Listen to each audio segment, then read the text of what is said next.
for the fans. The glory for the pinstripes. Breaking alert out of the Bronx. I just got word that a critical decision has been made on our #1 prospect, while one of our most important veterans revealed what he really wants in free agency.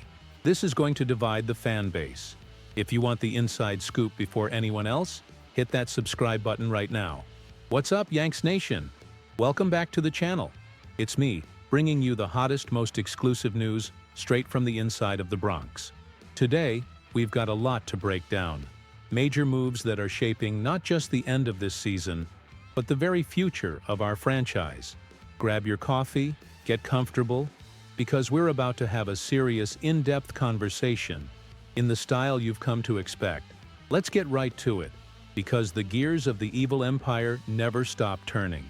The top story that's boiling behind the scenes, and that I'm bringing to you firsthand, is the rise of one of our brightest talents. Elmer Rodriguez Cruz, our top pitching prospect, has just been promoted to AAA, the Scranton Wilkes-Barre Rail Riders. That's right, the kid is just one step away from Yankee Stadium. My inside sources have confirmed that this move isn't just a reward for his performance, it's a trial by fire. The front office wants to see what he's made of against major league caliber hitters, many of them vets trying to get back to the show. Let's break down the numbers, because they don't lie. Rodriguez Cruz isn't just having a good season. He's having a historically dominant season in the minors. As of this recording, he leads all of the minor leagues in strikeouts.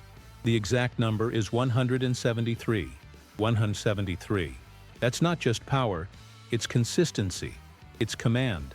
I spoke to a scout who's been following him closely, and his words were, "The kid has venom in every pitch. The fastball has life at the top of the zone, and his slider just disappears at the last second. AA hitters just can't catch up to it." This promotion to AAA is the final step. This is where we separate the men from the boys. He'll be facing hitters with much more sophisticated game plans, guys who know how to exploit the slightest weakness. The organization is watching for two things: how his stuff translates against this elite competition, and, crucially, how he adjusts after he gets punched in the mouth, because it's going to happen. The front office's confidence, however, is sky high. Promoting him now in late September is also strategic. It lets him get a taste of the next level before the offseason, giving him and the coaching staff a clear roadmap of what needs to be worked on so he can show up to spring training in 2026, ready to fight for a spot on the big league roster. This is a move the bleacher creatures need to watch closely. The future of our rotation might be knocking on the door. Now, let's shift focus from the future to the present, but a present with massive implications for the future. I'm talking about our bullpen, and specifically about Luke Weaver. I've had some exclusive chatter with sources close to the player, and the message is crystal clear. Weaver wants to stay in New York. On a recent appearance on The Show podcast, he was blunt. When asked about free agency, he said, "Yeah, absolutely. It's a place where you feel like, they always say, you pitch here, you can pitch anywhere. That simply has truth to it." He went on to say that this place will always have a special place in his heart. These aren't just empty words from an athlete. This is a genuine sentiment from someone who gets what it means to wear the pinstripes. The Yankees found a true diamond in the rough with Weaver. Let's remember he was a scrap heap pickup, a pitcher who seemed to have lost his way. Under the tutelage of Matt Blake and our staff, he reinvented himself. Last year he posted a 2.89, 2.89 ERA and a 0.93 whip. Those are elite numbers. However, baseball is a "what have you done for me lately" game.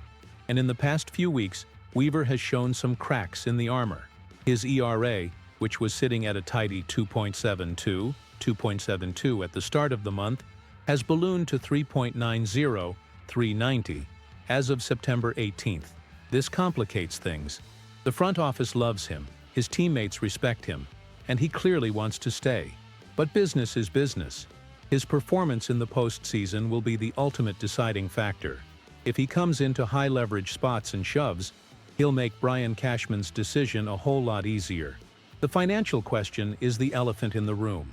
Weaver, even with this recent dip, has positioned himself as one of the top relievers on the market. He's going to get some fat offers.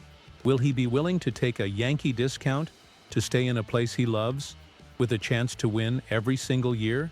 That's the multi-million-dollar question. My analysis is that the Yanks will make a competitive offer, but they won't get into a bidding war. They'll bank on the culture, the city, and the players' desire to be a part of something special. The ball, both literally and figuratively, is in Luke Weaver's court. He needs to finish strong and prove the last few weeks were a hiccup, not a trend.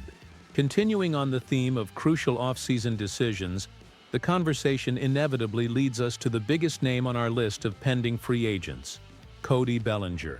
And here, the situation is far more complex and expensive than with Weaver. Bellinger has a $25 million player option for 2026, which everyone in the baseball universe knows he will decline. He's going to test the open market, and with the season he's having, he's looking at a 9-figure contract, and he's earned it. What Bellinger has done this year has been nothing short of spectacular. He didn't just bounce back, he re-established himself as one of the game's stars. He's become an indispensable piece in the middle of our lineup, a game-changing bat, and his defensive versatility in the outfield and at first base is a luxury. My sources in the industry tell me the opening projection for Bellinger's contract is in the $182 million, $182,000 neighborhood, and frankly, it could go even higher. His agent, Scott Boras, is notorious for taking his clients to market and squeezing every last dime. There will be no discounts here. The question for the Yankees isn't whether Bellinger is worth the money, but how that massive contract will impact payroll flexibility in the coming years. We already have heavy contracts on the books with Judge, Cole, and Stanton.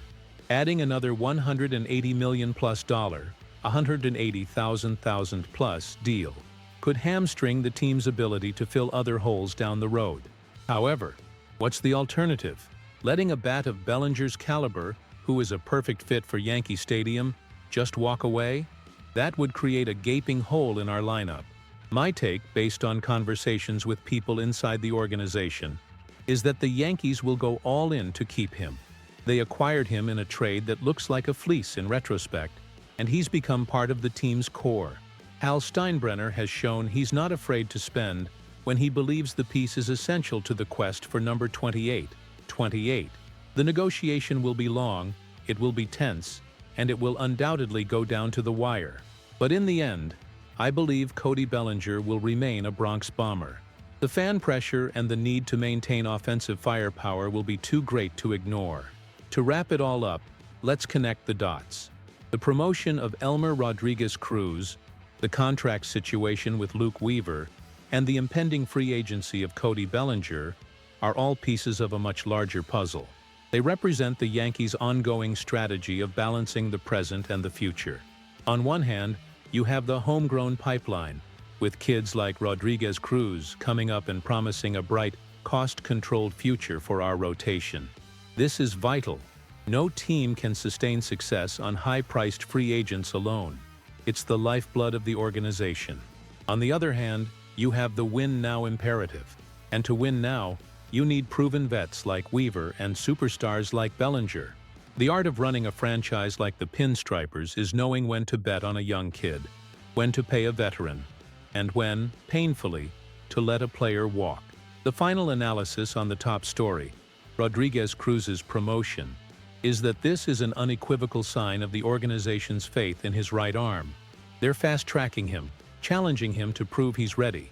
It's a calculated gamble that could pay massive dividends as early as next season. For us, the Yankees fans, this is a reason for major excitement. Now, I want to hear from you. What do you think about these moves? Is promoting Rodriguez Cruz the right call at this moment? Should the Yankees open up the checkbook to keep Luke Weaver, even with his recent shakiness? And the big one, what's your limit on a new contract for Cody Bellinger? Drop your opinions in the comments below. I want to see a fiery debate. If you appreciate this kind of deep dive analysis and want to stay ahead of the news, with info you won't find anywhere else, do yourself and this channel a favor. Hit that subscribe button now and turn on notifications. That way, you'll never miss an exclusive update. Thanks for watching, and as always, let's go Yankees.